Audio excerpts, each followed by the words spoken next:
मेरे प्रिय भाई और बहनों, बाइबल में बहुत सारे ऐसे प्रसंग हैं, ऐसी घटनाएं हैं जो हमें हमारे ध्यान को आकर्षित करती हैं। उसमें से एक घटना के बारे में मैं आपके सामने आज रखना चाहता हूं। हम जानते हैं कि इस्राएली और फिलिस्ती आपस में दुश्मन थे। फिलिस्ती लोग इस्राएलियों पर आक्रमण करते थे, बार बार तंग करते थे। एक बार फिलिस्ती सेना आई लड़ने के लिए और इस्राएली सेना मुकाबला करने के लिए सामने आई, खड़ी हुई। दोनों सेनाएं आमने सामने खड़ी हैं।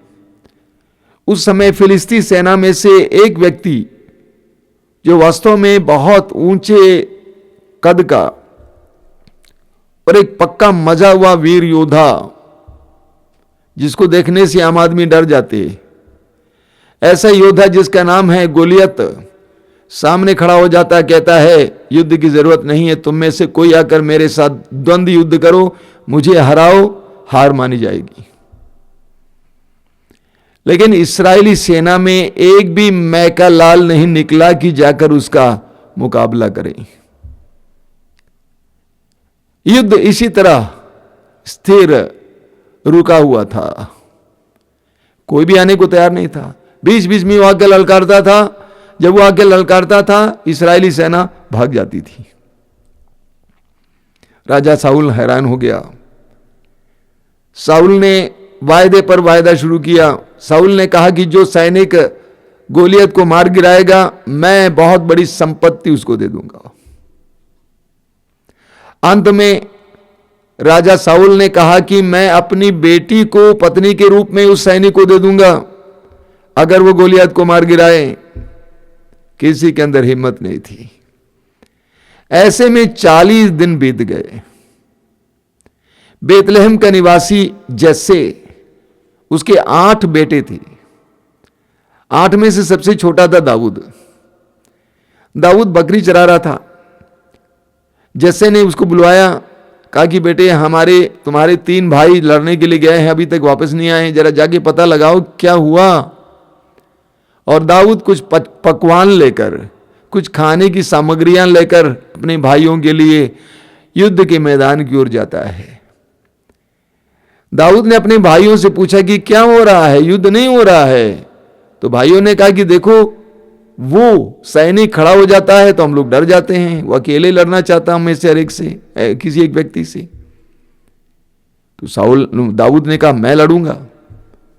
उसके भाइयों ने उसको डांटा फटकारा। ये बात राजा के पास पहुंच गई। राजा साउल ने उस लड़के को बुलवाया। जवान लड़का था, कभी युद्ध नहीं किया था। साउल से उसने कहा कि मैं लड़ूंगा। साउल ने कहा बेटा तू उसको देख ले और तू अपने को देख, वो तो मजा हुआ वीर योद्धा है, तू तो लड़का है, तेरा शरीर तो सुडौल है, तू क्या करेगा। उसने कहा महाराज मैं अपने पिताजी की भेड़ों की रखवाली करता हूं, अगर कोई सिंह या भालू आकर किसी एक भेड़ को उठा के ले जाता है तो मैं उसका पीछा करता हूं और उसको फाड़ देता हूं। राजा ने कहा हां ऐसी बात, तो लो ये शस्त्र पहन लो। लेकिन दाऊद को आदत नहीं थी, वो सारा कुछ गिरा दिया, कहा कि मुझे इसकी आदत नहीं है। और आगे दाऊद जाता है और झरने से 5 चिकने पत्थर उठाता है और अपने पास जो झोली थी उसमें डाल देता है। एक डंडा जो उसके हाथ में था ही, और एक ढलवांस भी उसके हाथ में था। तो डंडा, ढलवांस और झोली में 5 चिकने पत्थर लेकर वो लड़ने के लिए जाता है।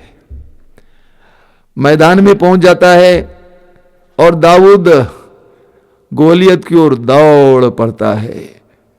यह मेरे दिमाग में एक बहुत बड़े दृश्य की तरह बराबर दिखाई देता है। दाऊद की दौड़। दाऊद इस तरह दौड़ रहा था मानो उसने गोलियत को मार गिराने के लिए कोई खास शस्त्र पाया हो, कोई उपाय पाया हो। दाऊद गोलियत की ओर दौड़ रहा था, लेकिन वचन में हम पढ़ते हैं 1 शमूएल अध्याय 17 वाक्य 24 में कि जब गोलियत सामने आ जाता था तो इस्राएली सेना भाग जाती थी, डर के मारे भाग जाती थी। लेकिन ठीक इसके विपरीत यहां पर दाऊद गोलियत की ओर दौड़ पड़ता है, उसके हाथ में एक डंडा है। गोलियत स्वयं हैरान हो जाता, पूछता है कि तू सोचता है कि मैं कुत्ता हूं, डंडा लेके मुझे मारने आता है। दाऊद क्यों दौड़ पड़ा, ये हमारा सवाल है। दाऊद कैसे दौड़ पड़ा, उसके लिए उत्तर आपको मिलेगा सामुएल का पहला ग्रंथ उसके अध्याय 17 वाक्य 45 में। सामुएल का पहला ग्रंथ अध्याय 17 उसके वाक्य 45 में लिखा हुआ है। दाऊद गोलियत से कहता है, दाऊद कहता है, तुम तलवार, भाला और बर्छी लिए मुझसे लड़ने आ रहे हो। मैं तो विश्वमंडल के प्रभु इस्राएली सेनाओं के ईश्वर के नाम पर तुमसे लड़ने आ रहा हूं, जिसे तूने चुनौती दी है। दाऊद कहता है कि तुम भाले बर्छी लिए मुझसे लड़ने आ रहे हो, लेकिन मैं इस्राएली सेनाओं के प्रभु के नाम पर तुमसे लड़ने आ रहा हूं। दाऊद को उस ईश्वर के सामर्थ्य पर विश्वास था, उस ईश्वर की शक्ति पर भरोसा था। स्तोत्रकार कहता है, स्तोत्र 20 उसके वाक्य 8 में, स्तोत्र 20 उसके वाक्य 8 में स्तोत्रकार कहता है, कुछ लोग रथों पर और कुछ लोग अश्वों पर गौरव करते हैं। कुछ लोग रथों पर और कुछ लोग अश्वों पर गौरव करते हैं। हम तो प्रभु अपने ईश्वर की दुहाई देते हैं। कुछ लोग रथों पर, कुछ लोग अश्वों पर, घोड़ों पर गौरव करते हैं, लेकिन हम तो अपने प्रभु ईश्वर की दुहाई देते हैं। दाऊद के अंदर ये विश्वास था कि मेरा प्रभु मेरा सामर्थ्य है। यदि प्रभु मेरे साथ है तो मेरे पास शक्ति है, सामर्थ्य है, इसीलिए वो दौड़ पड़ा। आप पढ़ेंगे मकाबियों का ग्रंथ उसके अध्याय 15 वाक्य 21 में लिखा हुआ है। मकाबियों का ग्रंथ अध्याय 15 वाक्य 21 में क्या लिखा हुआ है? उसे पूर्ण विश्वास था कि विजय अस्त्र शस्त्रों पर निर्भर नहीं होती, बल्कि उनकी होती है जिन्हें प्रभु इसके योग्य मानता है। बोलिए हालेलुया, हालेलुया। मेरे पीछे दोहराइए, विजय अस्त्र शस्त्रों पर निर्भर नहीं होती, विजय अस्त्र शस्त्रों पर निर्भर नहीं होती, बल्कि उनकी होती है जिन्हें प्रभु इसके योग्य मानता है। Hallelujah, hallelujah, hallelujah. कई लोग इस दुनिया में डर डर के जीते हैं, डर डर के जीते हैं, डर डर के बोलते हैं, डर डर के काम करते हैं, क्योंकि उनके मन में शक रहता है। उनको इस बात का एहसास नहीं कि मैं जीतूंगा। मत्ती के सुसमाचार के अध्याय 14 में आप पढ़ेंगे, प्रभु यीशु की आज्ञा के अनुसार पेतरुस पानी पर चल रहा था। यीशु ने कहा आओ, और पेतरुस पानी पर चल रहा था यीशु की ओर देखकर, लेकिन कुछ देर के बाद उसके अंदर डर आ गया। वो चारों ओर देखने लगा, वो डर डर कर चलने लगा, और पानी ने जवाब दिया। जब तक वो सीधे यीशु की ओर देखकर चल रहा था, हिम्मत के साथ वो पानी पर चला, लेकिन जहां वो डरने लगा वो डूबने लगा। याकूब का पत्र उसके अध्याय 1 वाक्य 6 और 7 में आप पढ़ेंगे, उसमें लिखा हुआ है, विश्वास के साथ बिना संदेह के प्रार्थना करनी चाहिए।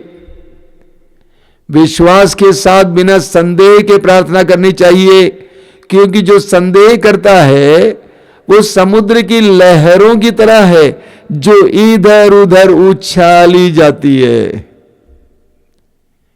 जो संदेह करता है वो समुद्र की लहरों की तरह है जो इधर उधर उछाली जाती है। इस दुनिया में बहुत सारे विश्वासी भी संदेह के साथ अपनी जिंदगी को गुजारते हैं, जिसके कारण वे उछाले जाते हैं, वे कहीं पहुंचते नहीं हैं, वे सफलता प्राप्त नहीं करते हैं। बोलिए हालेलुया, हालेलुया। Hallelujah, hallelujah. आपने पढ़ा है लूकस के सुसमाचार के अध्याय 17 वाक्य 6 में, लूकस के सुसमाचार के अध्याय 17 वाक्य 6 में, वाक्य 5 में आप जानते हैं प्रभु यीशु के शिष्यों ने प्रभु से कहा, प्रभु हमें हमारा विश्वास बढ़ाइए। तो वाक्य 6 में प्रभु ने क्या कहा, यदि तुम्हारा विश्वास राई के दाने के बराबर भी होता और तुम इस सहतूत के पेड़ से कहते उखड़ कर समुद्र में लग जाओ, तो वो तुम्हारी बात को मान लेता। यदि तुम्हारा विश्वास राई के दाने के बराबर भी होता और तुम इस सहतूत के पेड़ से कहते उखड़ कर समुद्र में लग जा, तो तुम्हारी बात को मान लेता। कई अर्थ हो सकते हैं, लेकिन एक अर्थ यह है, प्रभु ये बताना चाहते हैं जो जिसका विश्वास मजबूत है उसके लिए सहतूत के पेड़ जैसी बड़ी बाधा भी एक छोटे झुरमुट की तरह दिखाई देगा। जिसके अंदर विश्वास है वह उस पेड़ को एक छोटे से झुरमुट की तरह देख पाएगा। लेकिन जस्ट ठीक इसके विपरीत जिनके अंदर विश्वास नहीं है, छोटे छोटे पौधों को बड़े बड़े पेड़ों जैसे देखेंगे। आपने देखा नहीं, कई लोग ऐसे होते हैं छोटी छोटी समस्याओं को बहुत बड़ा कर देते हैं। बातचीत के दौरान पता चलता है समस्या बहुत छोटी है, लेकिन उसके अंदर इतना विश्वास नहीं है, विश्वास की कमी है कि वो समस्या उसको बहुत बड़ी जैसी दिखाई देती है। कुछ साल पहले जब मैं इस्राएल गया था, 2 बार गया हूं। जब पहली बार जा रहा था तो यर्दन से इस्राएल की ओर जा रहे थे बस में, काफी दूरी है। तो बस में हमारे जो गाइड होते हैं वो विभिन्न बातें बताते रहते हैं, विशेष करके इस्राएल के बारे में, यर्दन के बारे में। तो उन्होंने अचानक ऊंट के बारे में समझाना शुरू किया। ऊंट के बारे में, वहाँ पे ऊंट बहुत ज़्यादा दिखाई देती हैं, हमारे यहाँ भी दिखाई देती थी। मुझे याद है अभी कई साल पहले, 40 साल पहले यहाँ पर गांव के लोग ऊंट के सहारे सामान ले जाते थे बाजार से, बहुत सारे ऊंट दिखाई देते थे। आजकल ऊंट देखने के लिए हमें राजस्थान जाना पड़ेगा या तो किसी चिड़ियाघर में जाना पड़ेगा। तो ऊंट के बारे में बता रहे थे कि ऊंट के अंदर गुस्सा रहता है और वो गुस्से को भूलता नहीं है। ऊंट गुस्सा बनाए रखता है और मौका मिलने पर गुस्सा उतार भी देता है। तो हम लोगों ने पूछा कि अपने मालिक के साथ भी गुस्सा रहता है? हाँ, बहुत गुस्सा रहता है उससे, बहुत बहुत गुस्सा रहता है। तो क्या वो मालिक को मार डालता नहीं? इतना बड़ा है, मार डालता नहीं? तो कहता है कि ऐसा नहीं कर सकता है। क्यों? क्योंकि उसकी आंखों का लेंस अवतल लेंस है। अवतल लेंस से बाहर की चीजें बड़ा बड़ा दिखाई देती हैं। अगर उत्तल होता तो बाहर की चीजें छोटी छोटी दिखाई देती है। इसीलिए जब वो अपने मालिक को देखता है वो बड़े साइज का दिखाई देता है, इसीलिए वो गुस्सा उतारता नहीं, उसको डर लगता है। बहुत मजेदार बात है। लेकिन इस बात से मुझे एक बहुत गहरा एहसास मिला, इस दुनिया में बहुत सारे लोग इसी तरह होते हैं। कई लोग ऐसे होते हैं जिसकी आंखों में अवतल लेंस है, जिसको बाहर की चीजें बहुत बड़ी बड़ी दिखती हैं। लोग बहुत बड़े हैं, परिस्थिति बहुत खतरनाक है, समस्या बहुत बड़ी है, इसीलिए वे डरे डरे रहते हैं। लेकिन कुछ लोग ऐसे होते हैं जिसके आंख की लेंस उतल होती हैं, उनको बाहर की चीजें बहुत छोटी दिखती हैं। कितने भी बड़ा आदमी है वो भी छोटा दिखता है, सम्मान नहीं देता है। तो इस दुनिया में बहुत सारे लोगों की आंख की लेंस अवतल है, कॉन्वेक्स है। जिंदगी के मार्ग पर जो समस्याएं होती हैं उनको बहुत बड़ी बड़ी दिखती हैं, लेकिन जिसके अंदर विश्वास है, भरोसा है, कुछ नहीं दिखता है। प्रभु यीशु कहते हैं, यदि तुम्हारा विश्वास राई के दाने के बराबर भी होता और तुम इस सहतूत के पेड़ से कहते उखड़ कर समुद्र में लग जाओ, तुम्हारी बात को मान लेता। जीवन के मार्ग पर बड़े बड़े पेड़ दिखाई देंगे। अगर तुम्हारे पास विश्वास है वो तुम्हारे लिए छोटे छोटे झुरमुट जैसे दिखाई देंगे। बोलिए हालेलुया, हालेलुया, हालेलुया, हालेलुया। तो दाऊद के अंदर विश्वास भरा हुआ था, सामर्थ्य भरा हुआ था, इसीलिए दाऊद उस गोलियत की ओर दौड़ पड़ता है। हमें पढ़ने को मिलता है नबी हबक्कुक के ग्रंथ के अध्याय 3 उसके वाक्य 19 में, प्रभु ईश्वर मेरा बल है, प्रभु ईश्वर मेरा बल है वह मेरे पैरों को हिरणी की गति देता। देखिए, प्रभु ईश्वर मेरा बल है, वह मेरे पैरों को हिरणी की गति देता और मुझे पर्वत पर चढ़ने का सामर्थ्य देता है। हम इस वचन को दोहराएंगे, मेरे पीछे दोहराइए। प्रभु का वचन कहता है, प्रभु का वचन कहता है, प्रभु ईश्वर मेरा बल है, प्रभु ईश्वर मेरा बल है, प्रभु ईश्वर मेरा बल है, प्रभु ईश्वर मेरा बल है। वह मेरे पैरों को वह मेरे पैरों को हिरणी की गति देता, हिरणी की गति देता, वह मेरे पैरों को वह मेरे पैरों को हिरणी की गति देता हिरणी की गति देता और मुझे पर्वत पर चढ़ने का पर्वत पर चढ़ने का सामर्थ्य देता है। सामर्थ्य देता है। Hallelujah, hallelujah, hallelujah, hallelujah, hallelujah. Hallelujah. बहुत लोग बहुत धीरे धीरे चलते हैं। क्यों धीरे धीरे चलते हैं? डरे डरे डरे डरे। जब हमारे अंदर विश्वास आ जाता है, भरोसा आ जाता है, हमारी गति बढ़ जाती है, हर कार्य में गति बढ़ जाती है। जब संकोच मिट जाता है, संदेह मिट जाता है, हमारी गति बढ़ जाती है। जिसके अंदर संकोच रहता है, जिसके अंदर संदेह रहता है, उसकी गति बहुत धीमी रहेगी, जल्दी नहीं जा पाएगा।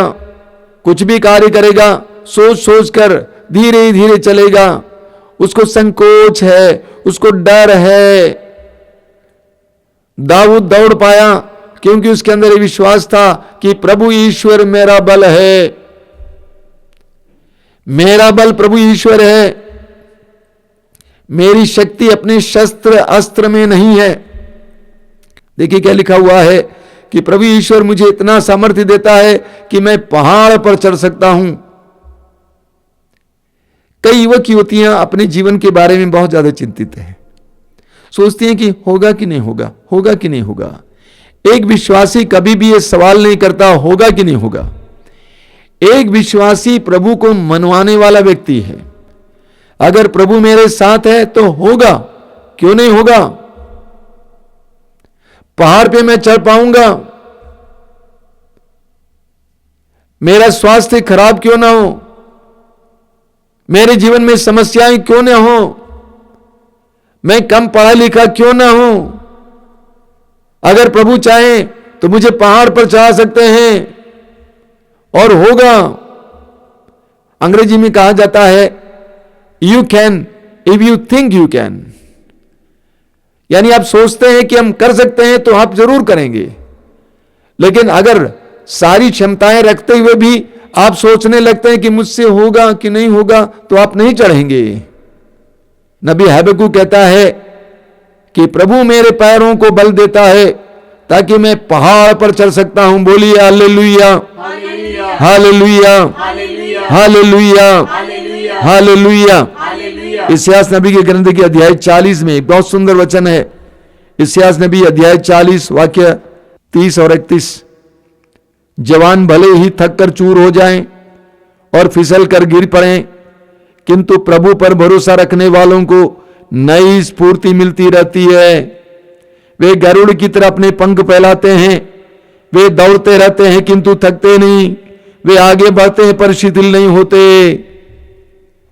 और सुंदर वचन है। आप मेरे पीछे विश्वास के साथ दोहराएंगे, हालेलुया। जवान भले ही थक कर चूर हो जाएं और फिसल कर गिर पड़े, किंतु प्रभु पर भरोसा रखने वालों को नई स्फूर्ति मिलती रहती है। और एक बार बोलिए, किंतु प्रभु पर भरोसा रखने वालों को नई स्फूर्ति मिलती रहती है।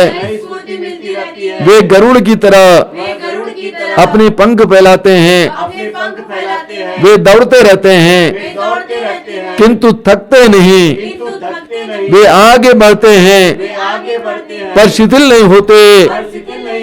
Hallelujah, hallelujah, hallelujah, hallelujah. यीशु की स्तुति हो, यीशु को धन्यवाद, यीशु की आराधना हो।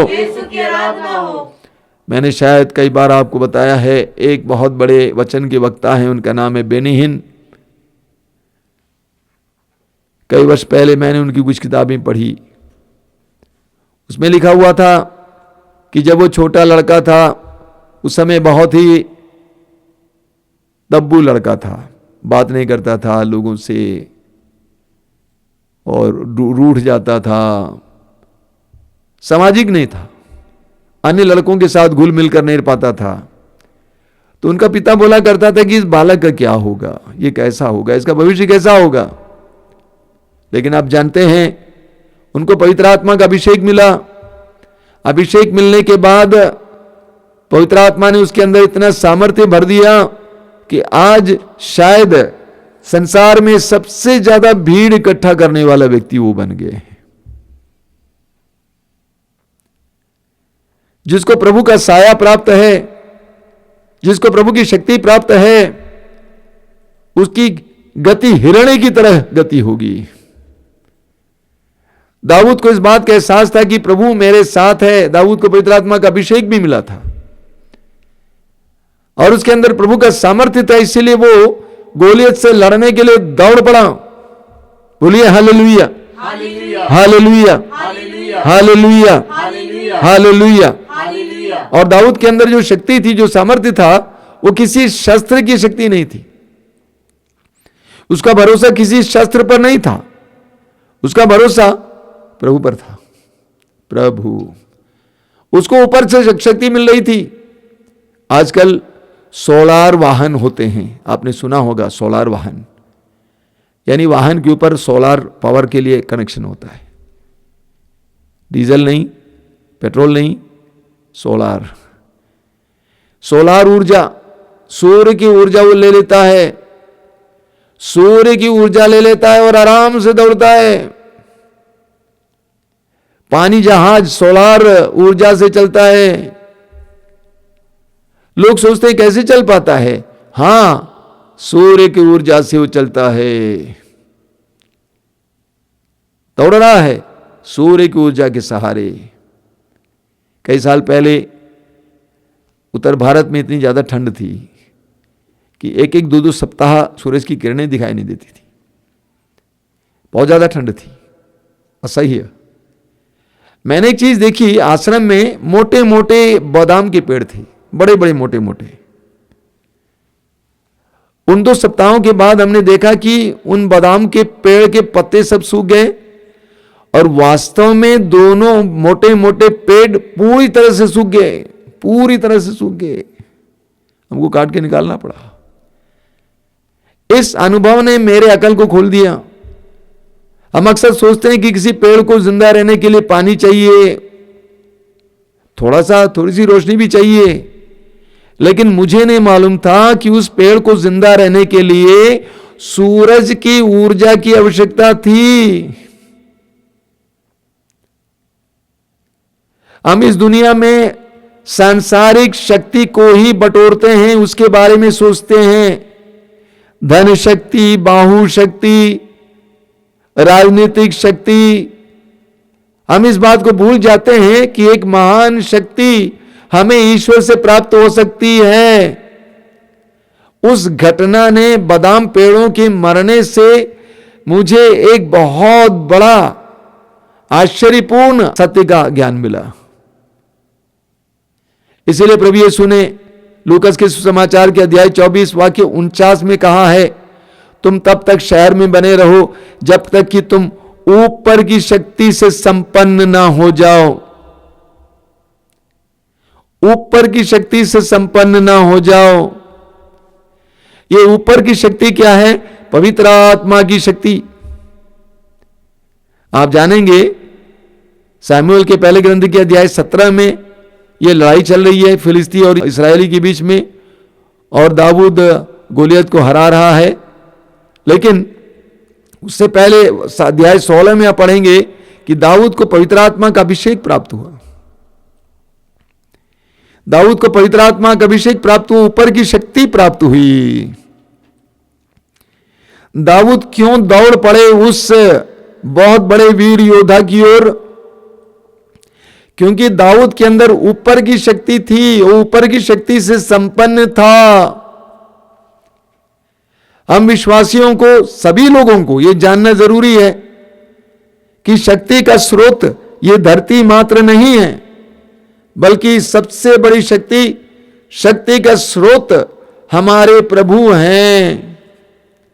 ऊपर की शक्ति से संपन्न हो जाएंगे तो हम आनंदित रहेंगे और हम द्रुत गति में अपने जीवन में आगे बढ़ेंगे। बोलिए हालेलुया, हालेलुया, हालेलुया। यीशु की स्तुति हो, यीशु को धन्यवाद, हालेलुया। दाऊद की वो दौड़ बहुत ही प्रोत्साहन वर्धक एक सुंदर दृश्य है। मैं कई दिनों से एक और किताब लिखने को सोच रहा था और सोच रहा था कि उसका शीर्षक दाऊद की दौड़ दूंगा। ये कई साल से सोच रहा था, क्योंकि दाऊद की वो दौड़ हमारे लिए एक जबरदस्त उदाहरण है। हम जो डरे डरे से जिंदगी जीते हैं, हमारे लिए एक जबरदस्त उदाहरण है। एक जवान सा लड़का जिसने कभी युद्ध लड़ाई नहीं, जिसने कोई शस्त्र अपने हाथ में कभी उठाया नहीं, वो एक बहुत बड़ी सेना के सामने खड़ी होकर चुनौती देता है कि मैं इस वीर योद्धा से लड़ूंगा। लाजवाब।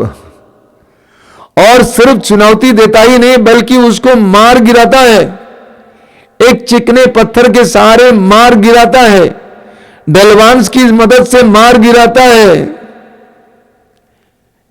यह भी नहीं कि तीर चलाता है, बल्कि सिर्फ एक ढलवांस के सहारे चिकना पत्थर फेंकता है और वो मर जाता है। सारी मानव जाति के लिए, विशेष करके विश्वासियों के लिए एक जबरदस्त उदाहरण है मेरे प्यारे भाई और बहनों, वो दाऊद की दौड़ है। हमारे जीवन में जो डर छाया हुआ है, जिसके कारण जिंदगी में हम आगे नहीं बढ़ पाते हैं, होगा कि नहीं होगा, होगा कि नहीं होगा, इस तरह का मनोभाव एक विश्वासी के लिए बिल्कुल गलत है। हम विश्वासियों के जीवन में एक ही होगा, अगर प्रभु चाहे तो होगा, जिसको हमारे मुसलमान भाई बोलते हैं इंशाअल्लाह। अगर प्रभु चाहता है तो होगा, क्यों नहीं होगा। प्रभु यीशु ने अपनी प्रार्थना में कहा, मेरी इच्छा नहीं तेरी इच्छा पूरी हो। योहन कहता है, अगर हमारी प्रार्थना ईश्वर की इच्छा के अनुसार होगी तो पूरी होगी। प्रभु यीशु इस दुनिया में हमें सामर्थ्य देने आए हैं, हमें शक्ति देने आए हैं, पवित्र आत्मा के द्वारा हमें संपन्न करने आए हैं, हमें प्रोत्साहित करने आए हैं कि हम अपने जीवन के मार्ग पर, जो कठिन है सभी जानते हैं, ये जीवन का मार्ग कठिन है, लेकिन इसके जीवन के मार्ग पर भरोसे के साथ, विश्वास के साथ दाऊद की तरह दौड़ने के लिए हम सभी बुलाए गए हैं। देखिए संत पौलुस क्या कहते हैं, संत पौलुस दौड़ की बात करते हैं। फिलिपियों के पत्र अध्याय 3 वाक्य 14 में कहते हैं दौड़। इब्रानी अध्याय 12 में वाक्य 1 में कहते हैं दौड़। तो हम लोग को दौड़ने के लिए बुलाए गए हैं, हम दौड़ने के लिए बुलाए गए हैं, चलने के लिए बुलाए नहीं गए हैं। हमें दौड़ना है, दाऊद की तरह दौड़ना है, जीवन में गति में आगे बढ़ना है। प्रार्थना कीजिए, आज विशेष प्रार्थना कीजिए, बोलिए प्रभु मेरे संकोच को मिटाइए, मेरे विश्वासहीनता को मिटाइए, मेरे संदेह को मिटाइए, मेरे संकोच को मिटाइए, मुझे विश्वास और भरोसे से भरिए कि होगा होगा होगा। यदि तुम्हारा विश्वास राई के दाने के बराबर भी होता और तुम इस सहतूत के पेड़ से कहते हो उखड़कर समुद्र में लग जाओ, तो तुम्हारी बात को मान लेता। एक ऐसा दृढ़ भरोसा, हम दौड़ेंगे, हम चलेंगे नहीं, दौड़ेंगे, दुश्मन की ओर दौड़ेंगे, दुश्मन हमें देकर भागेगा।